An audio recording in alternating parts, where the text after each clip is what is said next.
Welcome to Backyard Smoke. I'm your boy James, and we're back with a video that a lot of people have been asking about. Today, I'm going to show you guys my process to cooking a brisket from the Weber Smokey Mountain. I'm going to take you guys through how I prep it, the setup for the pit, and as well as a couple of tips and tricks that I learned along the way. I'm no means an expert at brisket, but I have gotten a lot better over the last years. So come on and let's get started. So the first thing I'm going to do when I get my briskets out is I like to look them over. This one came already trimmed from the butcher, as I got it from some friends who actually butchered a cow. So the first thing I noticed after this came out the cryovac was that the flat was super thin. I almost thought it was just a point, but that's just the way the butcher did it. And it trimmed off a lot more fat than what I would do, so it's alright, we'll make it work. It ended up being about 4.5 pounds. Now for my binder, I love mustard. I love yellow mustard, tastes good, but you could use whatever you want, from olive oil to Worcestershire sauce, hot sauce, whatever it is you like. But go ahead and rub your brisket down on all sides, including the corners, with the binder. This is going to help your rub stick, and it's going to add another layer of flavor. One of the things that you want to understand when cooking this large cut of meat is you need flavor. Do not be lackadaisical.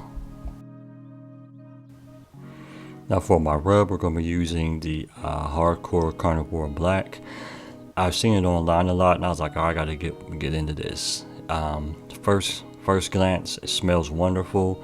I love the charcoal black look that it puts on there. It's really simple. It's an easy rub.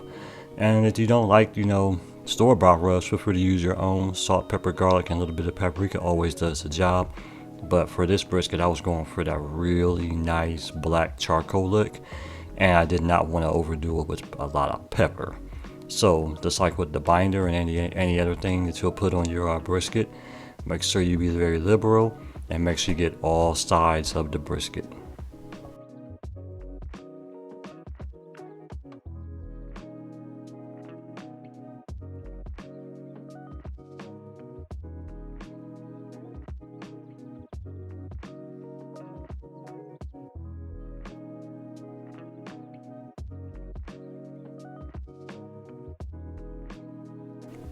For the setup, it's real simple. We're using the minion method with the arbor fat basket and the water pan. This is going to help keep the moisture in, especially because it's a very small brisket. We're not going hot and fast, and we're going for a temperature right around 200 to 225. For the wood, we're using mesquite and cherry. If you've never seen me set the arbor fat, I'll link a description in the video, and I'll kind of put a little card up there so you can see how I set it up. We're using a ThermoPro today. We're going to put that right into the fattiest part of the brisket, which is the point, and we're going to let this bad boy ride for about an hour and a half before we even come back. Usually I'll do 3 hours, but due to the size, I'm going to keep a closer eye on it so I don't overcook it. Alright, so as you can see, we got it dialed in.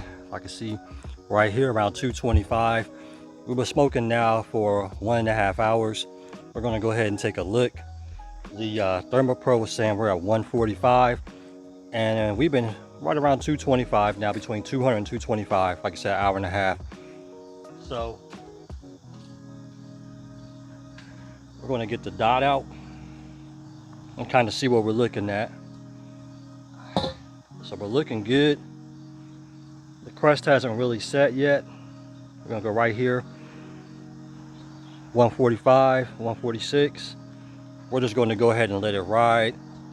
We'll decide to wrap in a few minutes, depending on where the temperature is at 165, what the crust is looking like. So I'll show you guys in a little bit. Have a good one.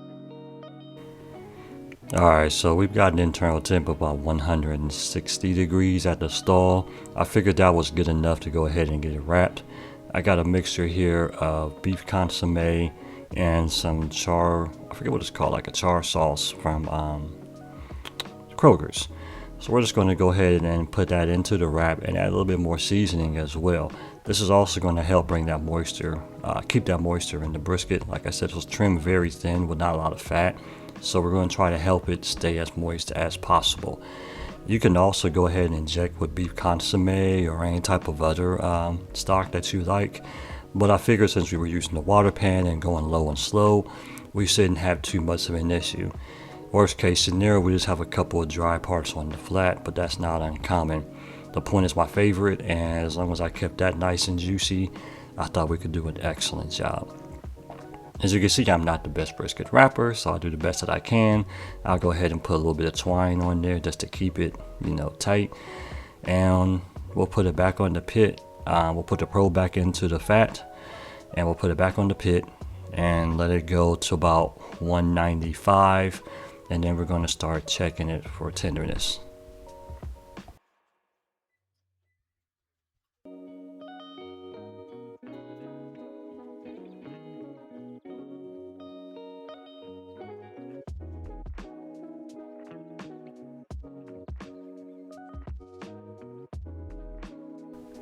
So our thermal probe went off at 195, and we're going to go ahead and unwrap it. What we're going to do first is probe it with the dot for tenderness. Now what I will say is when I was probing this, I didn't like the resistance I got. I wanted it to be a little bit smoother. So after I probed it for tenderness, I wasn't happy. I put it back on the grill for another 30 minutes. Now this is where you have to be careful about temperature gauges and things. So my rule of thumb is for any big cut of meat, I mean pork butt and brisket especially, probe for tenderness. Even if the temp says it's done, if you're feeling resistance, you're going to have a bigger, tougher cut, and that's not what you want with a beautiful piece of meat like this. So I highly recommend getting a probe, and if you're not comfortable with the way it feels, put it back on the smoker and watch it. Like I said, for me, it was 30 more minutes, and then it came to be where I felt it was tender enough.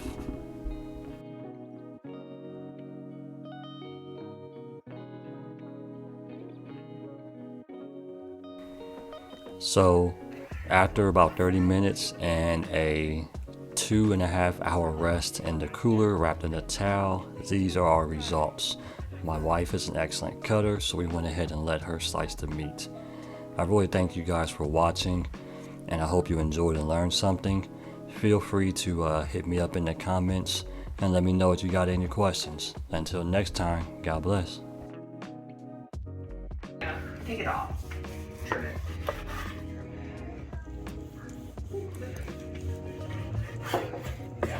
Yeah, this looks so good.